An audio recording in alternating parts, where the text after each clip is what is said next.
So thank you everyone for joining today in the morning. Thank you, Yaya, for taking your evening to spend with us. It's an interesting day today. It's both Jerusalem Day. It's been an interesting week in the for the protest movement. So we are going to talk through a couple of points today. I'll first introduce myself for those who don't know. My name is Ophir Gutelzon, and I am one of the leaders for UnXeptable. UnXeptable is in San Francisco and in other 25 or 26 cities around the States, also in Australia, and with other group in defending Israeli democracy in Europe. We are basically helping to figure out how to save Israeli democracy. We have been doing it for the last probably almost 20 weeks, like the protest in Israel, 19 weeks. Today we are hosting Yaya Fink, who is one of the who is the founder for Our Israel and one of the leaders of the protest movement. Yaya has an extensive experience in both social and political fields. Yaya founded and managed some of the Israelis' most prominent civil organizations like Darkenu and Lobby 99, and we can talk a little bit more about it, and the Democrat TV. Yaya hails from the religious Zionist movement and is a major in the reserve forces. And he lives in Yokneam with his family. Yaya, thank you for joining us. Did I miss anything crucial in your extensive bio comparing to the short time you are in this field of social movements? That my kids are sleeping already. That's good. That's good. It's early, 9 p.m. So Yaya, I'll let you. We're going to start by trying to describe a little bit your role in the protest movement. You are basically one of those people who has thousands of people in WhatsApp groups, and every Zoom meeting you are making is overflow and to a live meeting on Facebook. So how did you find yourself part of this movement? And I'm making an assumption right now that most of the people who are joining is aware of what's going on in Israel. But it's important to talk about two things: what's going on right now, especially, and how did you find yourself part of it? Okay, so thank you, Ophir, for having me for the second time. The first time was in your house. So maybe the third time will be again in Palo Alto. So a little bit maybe more about my background, and maybe that will bring me also into your two questions. So I was born and raised in Jerusalem, part of the religious Zionist movement. I was educated in a yeshiva of the religious kibbutz in Ma'ale Gilboa, not far from Bet Shan in the north. As you said, I'm still an officer in the army. But I think that the most maybe the tipping point of my life was when I was 11 years old, and I really wanted to go and to participate in a rally that was called then Yes to Peace and No to Violence. Now, most of my family live in Judea and Samaria in the West Bank, so it's not really, wasn't very, let's say, usual that me, part of the religious Zionist movement, wants to go to participate in a center-left rally. But I couldn't because my mom checked and Shabbat was over before, like after the buses leave Jerusalem. So I opened the radio to hear how many people came to the rally. And then they announced that there were like shots in the rally. No one really know what happened. And I remember me running to my Tehillim book, to my prayer book. And like an hour and a half afterwards, Eitan Haber came out of the Ichilov hospital and said that Rabin was assassinated. And I remember that I cried all night long. And in the next morning, I went to the religious boys' school where I was learning, and most of the kids were very sad, but there were also some kids that were happy. And I decided to skip school and to go and to participate in Rabin's funeral. And there, someone approached me and said, "What are you doing here?" And I said, "My prime minister was assassinated." And he said, and I remember it like it was yesterday, it was, I think, 20, how much, 28 years ago. He said, "You're part of the people that assassinated him because I wear a yarmulke." Um, and I think that was the tipping point of my life where I decided that I want to do, that I want to, let's say, uh, take my life and try to devote it to two things. The first is when I see something unjust that is happening, to try and to fight against it. Um, and the second is to fight for a more liberal Judaism, because I believe and I feel that my religious Zionist movement and maybe all Judaism was hijacked in the last decade, and specifically in the last year, and by people that are like making a new Jewish culture. Because when I read the Bible, the most popular verse is that we need to remember that we were strangers in Egypt, and that holiness of land is very important, but holiness of life is important even more, and that corruption is a very anti-Jewish thing to do, and that all people were born under God's character. Um, so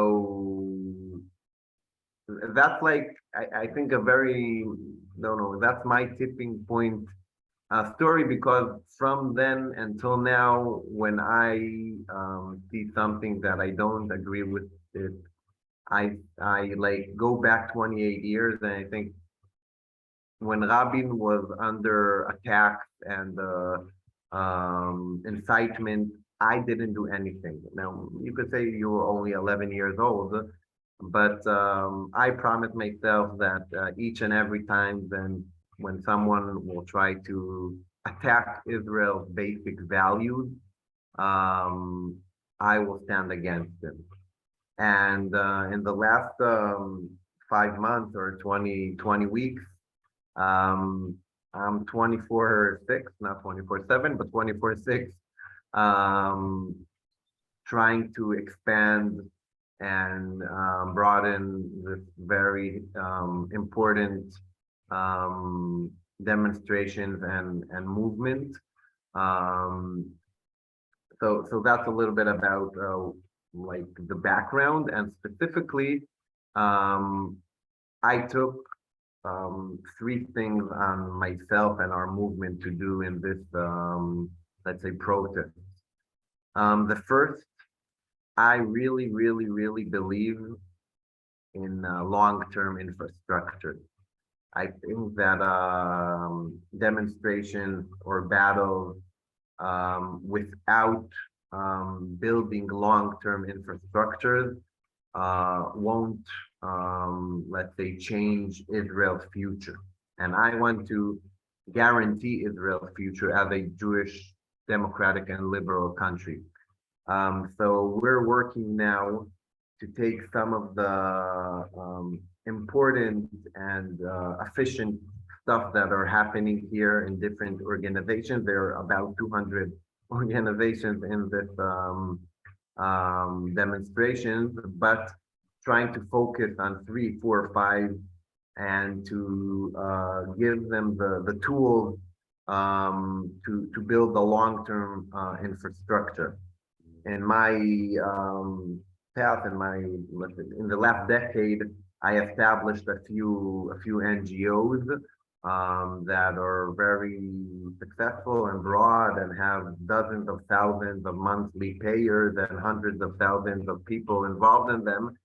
And I really like to build long-term organizations that are here forever. I think that one of the, let's say, lacks that we have in the liberal camp in Israel. Maybe I'll tell a short story. When Netanyahu lost the elections in 1999, he said, they interviewed him and they asked him, Netanyahu, are you going to come back?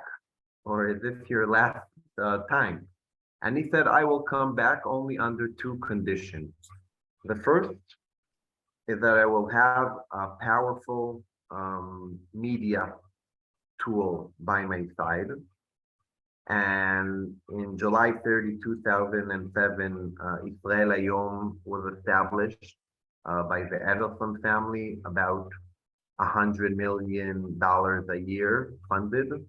And in 2013, 14, Channel 20, that today is Channel 14, and different other channels. So I think that Netanyahu is a very smart person that looks far away, and I think that we have a lack. And the second thing that he said, that I need a strong consulate institution and institution that knows how to do lobbying and to promote our conservative values. And Forum Kohelet, that I believe that most of you know today what's their role here in Israel. They were established like a little bit more than a decade ago.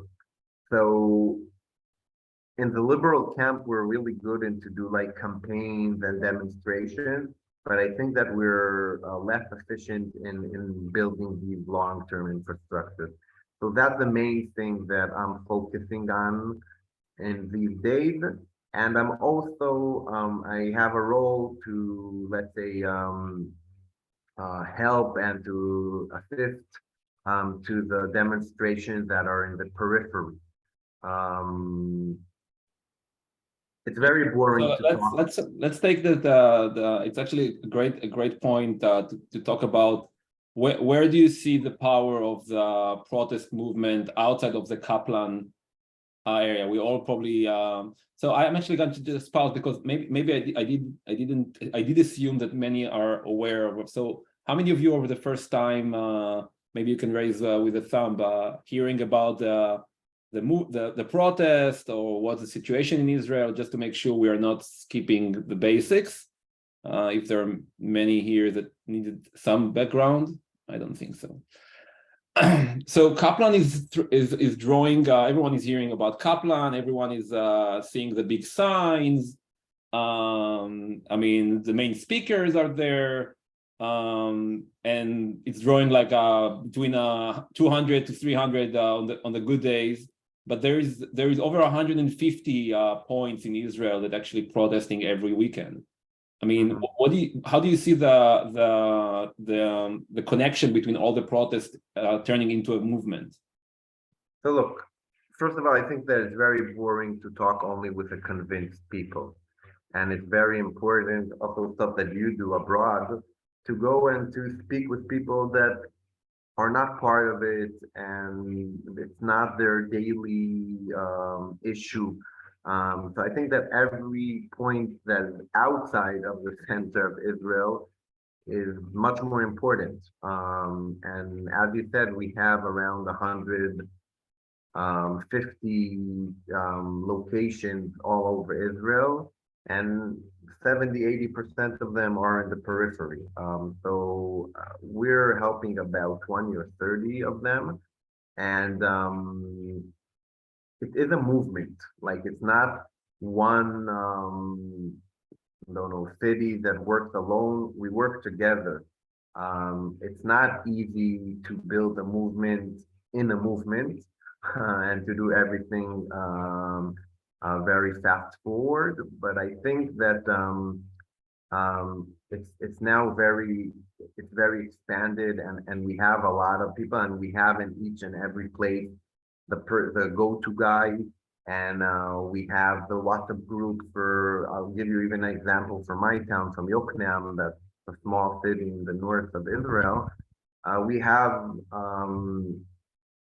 WhatsApp groups only for Yokneam, and we have WhatsApp groups for the bridges outside Yokneam, and we have the people that are in charge to promote the stuff and to take it to execute. So, and this is in Yokneam, one of the smallest, let's say, points in Israel. So it's a real, let's say, movement and organization. But I will say something that I said before. I think that we're not yet ready for the next stage. And as I said, we're trying now to build the infrastructure, the organization that will look not on the next demonstration or on the next three demonstrations or who is going to speak, but to try and to see a year and 5 years vision, and to take the math and the data and to try and to put it in the right tool. Because today, let's say Netanya, okay, also not a real part of let's say the majority of Netanya voted for the coalition for Netanyahu and the ultra Orthodox. And today, to a demonstration in Netanya, come around 20,000 people. So just to take from there the data and to meet the people and to put them in the WhatsApp groups and to put it into Salesforce and to build the infrastructures with limited sources, it's not easy, but I think that that's the most important thing to do today. So I'll piggyback on that.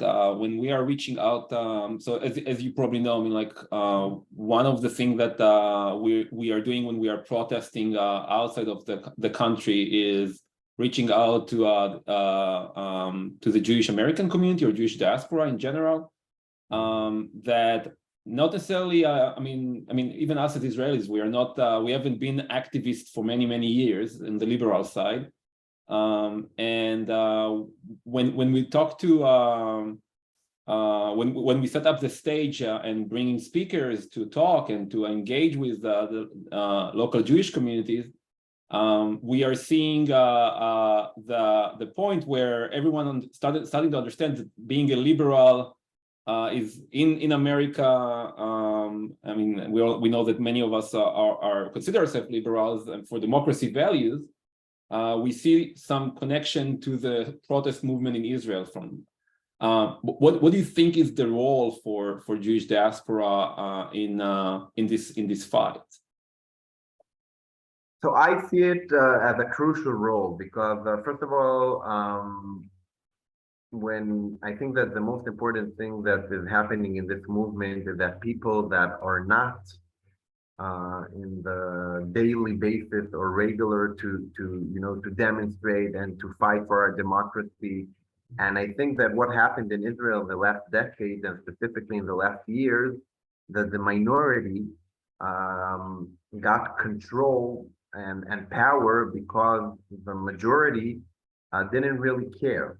And I think that the majority of the Jews around the world are liberal, and we need to fight together for Israel's future.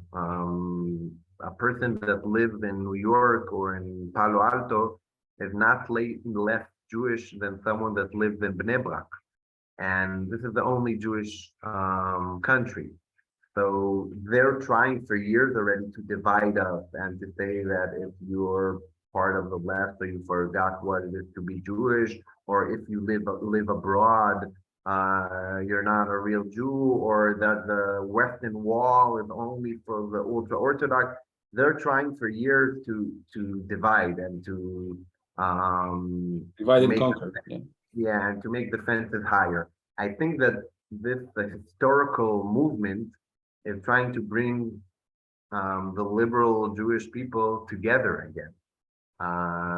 And so I see it as one, like when I open a new point in Yokneam, I think it's pretty similar to open a new point in this field because we're bringing people together into a movement that, and we need to bring also all our power, and our power is to combine and to work together, Israelis and Jews that want to fight for this country. And I'm an optimistic person.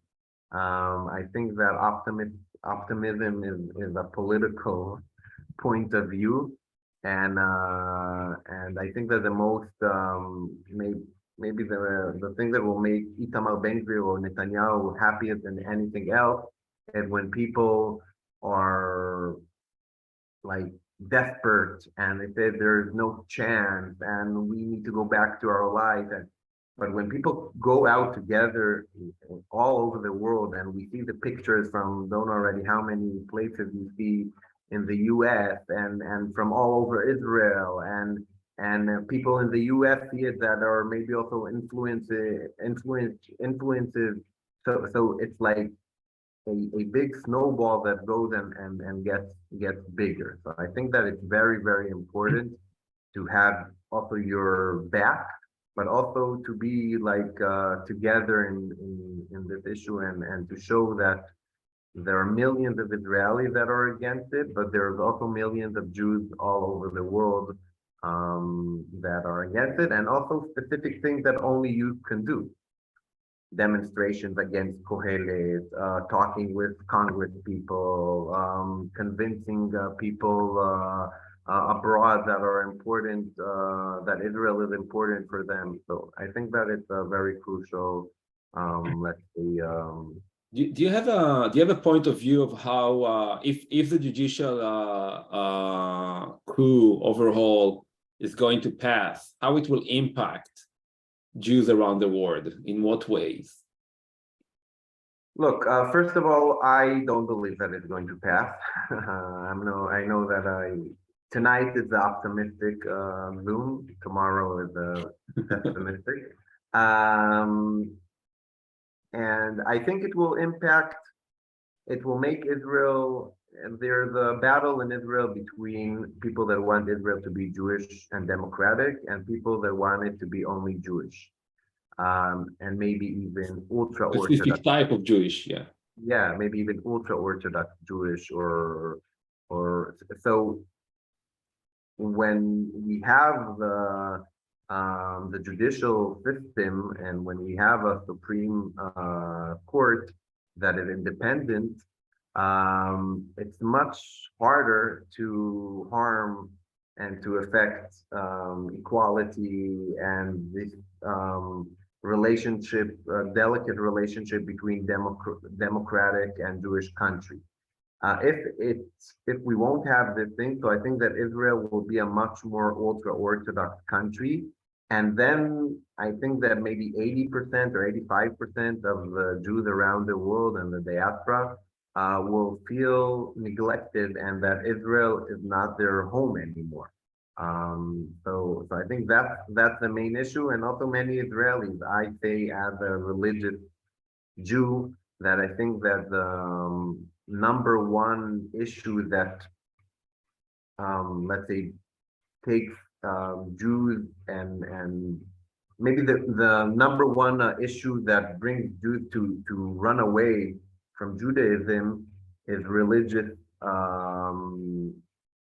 how do you say religious enforcement, or yeah, so and also extremism and stuff like that. So if we will have here 20 or 30 times more religious enforcement and extremism and nationalism, so I think that not only the liberals here in Israel, but also the liberals abroad will feel that Israel is not their homeland anymore. And it's not a new thing. It's something that is going. I speak with people in my generation and younger. Israel today is in a very difficult, let's say, point for the young generation, and it will deteriorate. So I think that this is maybe the last battle that if we won't win it, Israel will turn to be a very conservative, ultra-Orthodox country, and that's not the values of the majority of the diaspora. I like usually when you say that that it's really hard to fight anything. I mean, when you turn I to or me to us, right? And one of the things that you have initiated recently was in retaliation to a boycott by the ultra-Orthodox, I think, for Angela bakery, and you started something that called Liberal Consumer Association, the Liberal Consumer Association, that was basically fighting back. And I know that some of us was participating in buying Angela bread here. Yeah, I got many selfies also from the US. So thank you for that. I want to connect that to what's happening right now in Israel over the last couple of weeks. I mean, there is now. I mean, again, we are fighting the judicial overhaul. That's the main fight, is making sure that, again, we are, I mean, the way that we are protesting right now and telling to the communities we are 6 hours from dictatorship, right? We can talk about many things, but the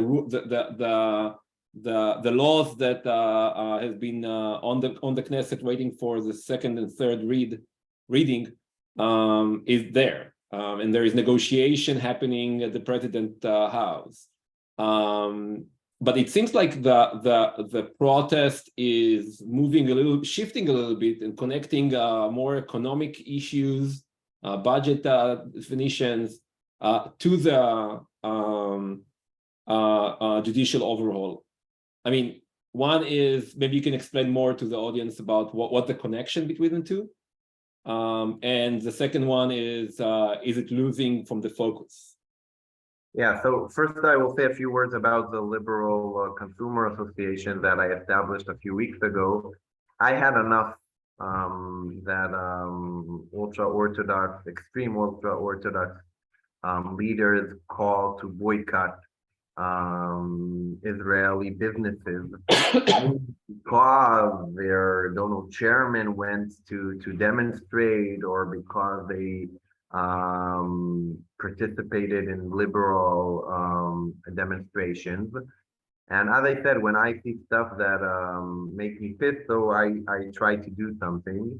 And I decided when I saw I even call it like the Israeli BDS, because there are people from the conservative camp that twice a week they say we need to boycott them and we need to boycott them. And I said I want to stop this from happening again. And I thought, today Shabbat in summertime is very long for religious people. And 3 weeks ago in Shabbat, I decided that I want to try and to build like a liberal consumer association. And I asked people on Sunday to come and to be part of it. And for the first let's say, step, go and buy Angel's bread. Because Deri and Gafni and Inon Magal and different people asked to boycott Angel because their chairman came to participate in a demonstration. And I'm happy to say that after 2 weeks, we have 35,000 people that are part of this association. And second, that yesterday in Channel 13 here in Israel, they displayed the sales, the revenues of Angel in the last few weeks. And we saw that in the 2 weeks before they called to ban them, they were on 8.6 million shekels a week. And after they called to ban them, they went up to 9.1 million shekels a week. And I know about, let's say, around 30,000 people that went and bought their bread. So this is a very small example to how we could build a long-term infrastructure, and 35,000 people is not enough. We want to have here hundreds of thousands, and then no one could win us. We're strong. We're the majority. We're very we have power, and people need to understand that. So that's the first thing. And second, about your question, look, I think that we need to stay focused on the issues of the judicial system and protecting democracy. But I think that also we need to learn how to work together, also if we don't agree with everything. The conservative camp here in Israel know how to fight together and not to criticize, also if they don't agree with everything. And I think that we need to learn how to, let's say, lessen the criticism and expand the working together and the partnership. So I think that there are mistakes and stuff that I don't agree with them in the last few weeks in the demonstration, but I don't speak about it.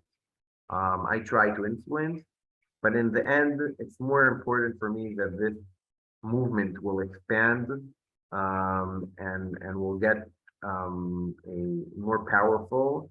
And it's less important for me to be just and alone. So that's a little bit complicated answer, but that's my answer. Yeah. I mean, so just to the audience, I mean, I will start to pick up questions from the chat. So if you have questions to Yaya, I'll read them later. To Yaya and everyone else. Yeah, I mean, one of the voices here abroad is, I mean, the DNA for most of the time, and I'm learning it as I'm going. I mean, like as an Israeli American, I'm personally wasn't never connected too much to the Jewish community here, which is now I understand that I need to do more. I mean, the DNA was never to criticize Israel, right? It's always stand with Israel. And we are hearing voices from Yossi Klein Halevi and others saying this is the time. And you mentioned why, but I'm wondering, like, how do you find it? How I mean, do you get more support from Jewish Americans now? Do you hear it? Like, do you hear the protest in Israel? Do you hear the voices? There was a GA, there was the World Zionist Congress, there was many events. Do you see that? I mean, and if you see that, and if you don't see that, what do you, I mean, how do you think we should go and reach out differently or saying the messages differently about the risk for democracy? Yeah, I think that the DA as an example was a very good and efficient example because it was in all the news and all the social media in Israel. And I think that, and also the demonstrations you're doing there against Kohelet and stuff that I hear about it in maybe the same amount like I hear about demonstrations that are happening in Israel. And even in specific things like the assembly and stuff that are bigger and with politicians, it's even more important. And as I said, I think that it's very, very important to have our branches abroad that could do stuff that we can do.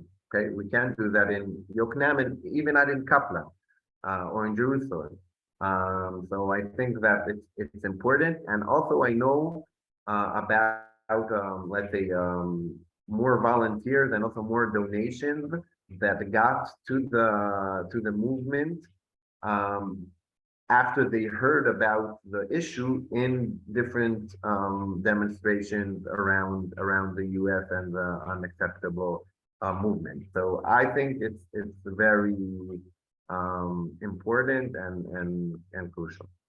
But I mean, the importance of it is clear. I mean, the question is like, I mean, is it I mean, what I mean, how would you convince people to join? Because again, I mean, like they were taught for many years not to criticize Israel, right? How do you differentiate, or what messaging can you help us set up, differentiating the messaging between criticizing Israel and criticizing the Israeli government and what they're doing right now? So I think it's very important. It's the same like here in Israel. I think it's very important to come from a very Jewish Zionist point of view and not to talk, you know, when Israel is attacked from Gaza or from Lebanon or whatever, is to stand by Israel. And then you get your, let's say, point to speak also for Israel and to talk and to demonstrate from a very, let's say, no, no, like close point of view, like a family, and not like people that are abroad. And I think that it's right for you, and it's also correct for us to do that. And I think we're doing it pretty well with the Israeli flag, with the independent declaration, with different stuff to reclaim the basic, let's say, institutions and values and to speak from there. It's much harder for them to fight against people that part of them are religious and very Zionist. And so I think that you need to find the way to do it, not from a, like a criticized point of view, but from like a partnership point of view, and to try people that could do it to try and to speak in like Jewish Zionist points of view. And I think maybe less talking like hardcore politics, like Yariv Levin and Rotman and Netanyahu, and more talking about Israel values and the stuff that are let's say common ground. Yeah, I think that I read a tweet from Shikma today. I think it was today about she finally understood the connection between the fight and the Jewish values, which was an interesting tweet this morning. Okay, let's start to go through some questions. I mean, there is a lot of question here about the next move, the political movement. How do you take the liberal democratic structure, the people from the streets, to vote into this direction? And again, as we know, I mean, maybe not everyone knows, most of the parties in Israel are not running primaries. You don't choose your people based on districts or based on, I mean, so you actually vote for a party. And unfortunately, other than Mifleget Avoda, the Labour Party today that has primaries, the rest and the Likud and the Likud, right? But I'm talking from the democratic liberal side. I mean, I mean, most of the member of the Knesset are being elected through the party and the leader of the party. I mean, do you see any structure that will turn the movement into a political force and not just being forced to vote to some party because that's what we have? Yeah. Look, I think that we have enough political parties in Israel. I don't think that we need to establish more political parties, even vice versa. I think that we need to work together in a more efficient way that we didn't do in the last election. You know, the popular vote in Israel in the last election was exactly 50% to each side. But the important, let's say, result was 64-56. So I think that we need to think and we need to build the right infrastructure for the political arena. I don't think that it needs to be by a new party, but I do think that we need to take these long-term infrastructures that we're trying to build in these days and to know how to use them on D-Day, on the election day.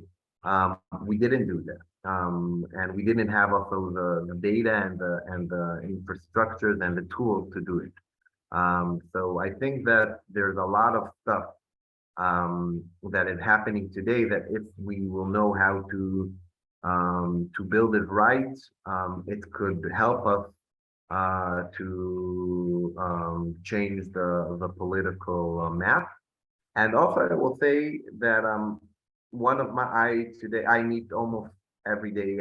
I'm in a house meeting or 2 or 3 house meetings. I met today like 100 like pre-army like Mechina? yeah, Mechina Kdam Tzvait. So Yeah. pre-army, like So people who take a gap year before the army to actually give some service to the country. Yeah. I try to convince them to for two things. Also to be part of these movements and to come into the long-term infrastructures, and also to be part of my 15,000 people that are in the WhatsApp in my WhatsApp groups. But also I talk with them about the importance of politics. And politics is a very difficult place to be. But I think that one of the very important things that are happening now in Israel is that a million people that never cared about politics and about what's happening know today to speak 10 minutes about Forum Kohelet. I did maybe 500 house meetings in the last decade. I never met so many people that are so involved and are so into the issue. And that's democracy. Democracy is to empower people, to give them the tools to be more involved. So I think that that's also a very important political, also not a party, but a very political issue and stage for our future. Yeah, I'm going to take one of the questions. There is always a question that's coming up, both I assume in Israel and here, is like the role of, I mean, like, did we arrive to this role because of the occupation? Like we just see everything now coming to into our backyard in Israel, or are we part of, or is that? Or are we part of a bigger problem, like populists around the world, right? We're trying to overtake democracies, right? Like in Hungary, like in Poland, like in other places. And when you go, especially on the peripheral protest, I mean, do you see the connection between do you think people are thinking that it's part of the occupation reasons, or do you think that it's getting there, or no one is really focusing on that, and they're focusing really on the judicial overall? Yeah, and no one really is focusing on that. And I think that if the demonstrations and the movement will start to talk about occupation, so that will be the end of the demonstrations here in Israel. The demonstrations are having, the majority of Israelis are supporting it.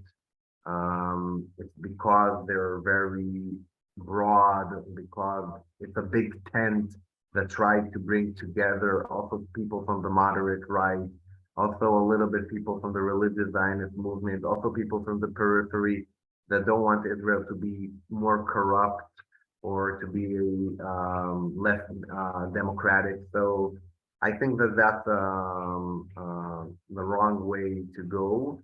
Um, I could speak about my specific agenda, that I believe that we need to separate from the Palestinians and not have here one state for two people, and that will be the end of the Jewish Zionist democratic dream.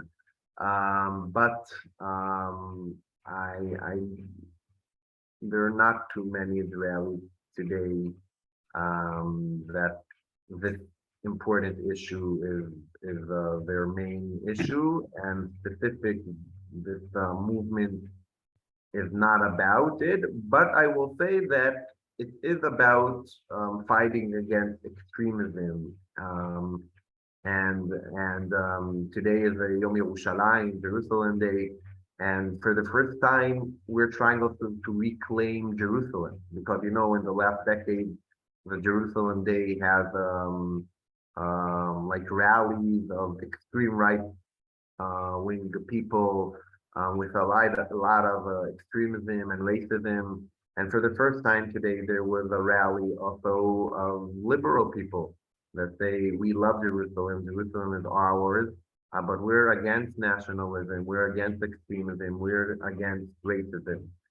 So I think there are important, and people there were maybe not the majority, but 30 or 40% of them were religious people in the rally for the liberal camp. So it's important and to find the way. In one of the things that probably happens in Israel happens here as well. I mean, like, because there are conversation in the president negotiation. It feels like, oh, now we are on a good stand. We should wait, see what's happening before we continue massive protests. What is your thoughts about the discussion? Do you think something will come out of it? And is it too late, or is it we should still give it a chance? Look, I think that we need to speak. We need to talk with whoever wants, and if the president asks us to talk, so we need to do it. And in the main, and we need to also keep on protesting, because in Poland, they succeeded in like no, they brought some like little achievements, and the people went back home, and then they passed the big thing, as you said, in one night. So I think that we need to do parallel. We need to do the both things together. We need to speak with people that don't agree with us. I did a big project with someone from the extreme right, with thousands and dozens of thousands of Israelis that met to speak about the issue, people that don't agree. I think that our people are different from our leaders. But in the other hand, we need to keep the demonstrations alive and to expand them. And because, as you said, there are 6 hours from taking Israel from a democracy to dictatorship. So I think that we need to do both things. And I also believe that we don't need to be in the very extreme places. I know that there are voices different from me, but that's my point of view. Yeah, I mean, there is one of the other points that talk about it is that this is actually getting, I mean, it's part of the strategy to get the protest movement tired, right? Like, how long can you actually keep going while you hear someone like Harry today speaking about, yes, of course, we need to do the reform and move on, I mean, do everything. Taking, I mean, people are talking, maybe it's related to the Liberal Association, the Consumer Liberal Association strikes, right? I mean, there used to be like days of Shibush obstruction days, like that that were happening. There were strikes when Gallant was fired. Everyone went to the street, and there was a big strike that actually was one of the success of the protest movement. What do you think about, like, how do you move? I mean, do you even need to move to escalate the protest movement to something that is more than just going to the streets every week? Yeah, so I think that it's right now to take, like, to rest also in and to bring the people with the right energy to the moment that we're going to have in the future. So I think that it's now, when the legislation was freed and they're not promoting it, I think that it's okay not to have any strikes or like more, let's say, extreme steps. But again, we need to use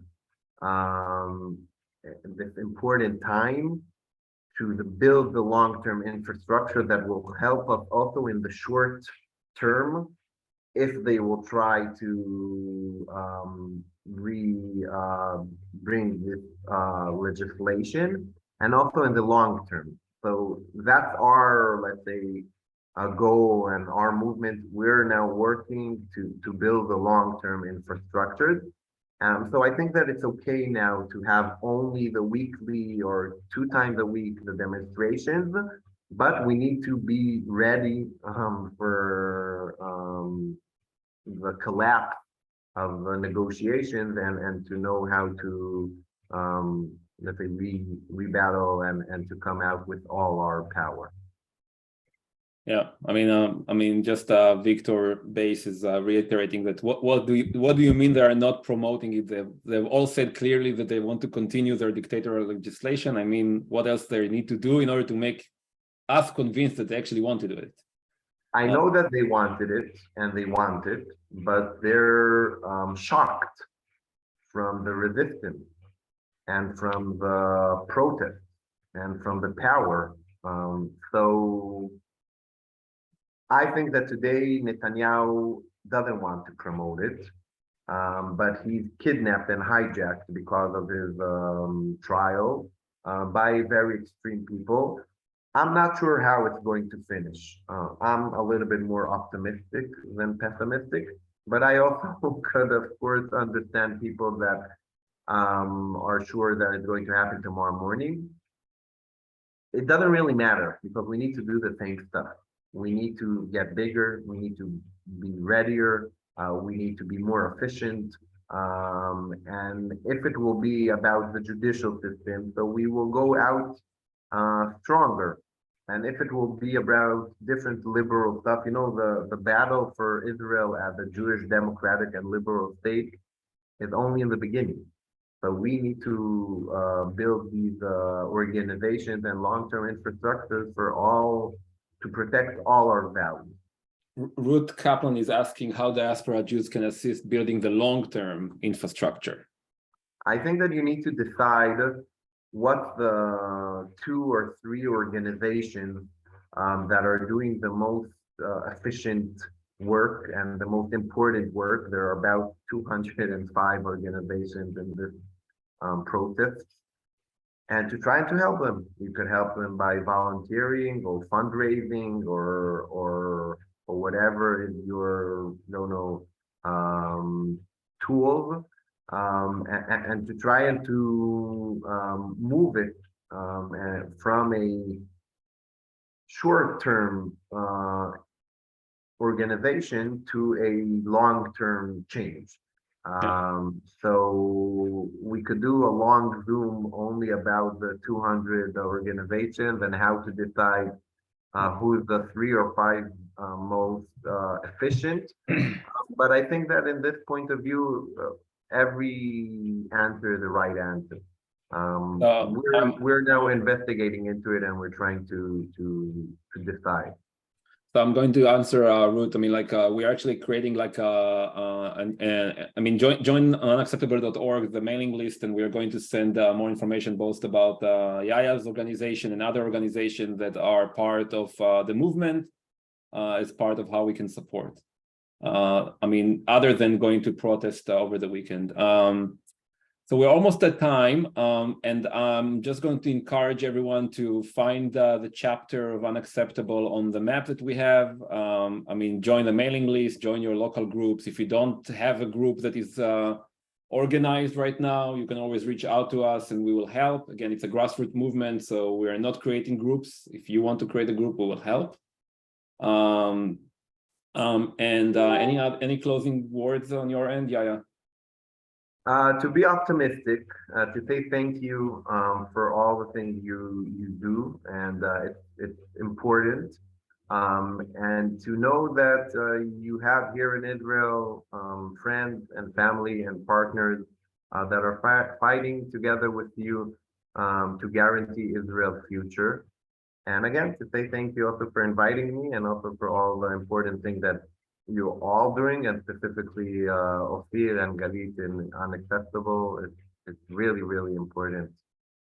Thank you, Yaya. And this recording will be ready and we'll put it on YouTube, on our Facebook, so you can share it with others.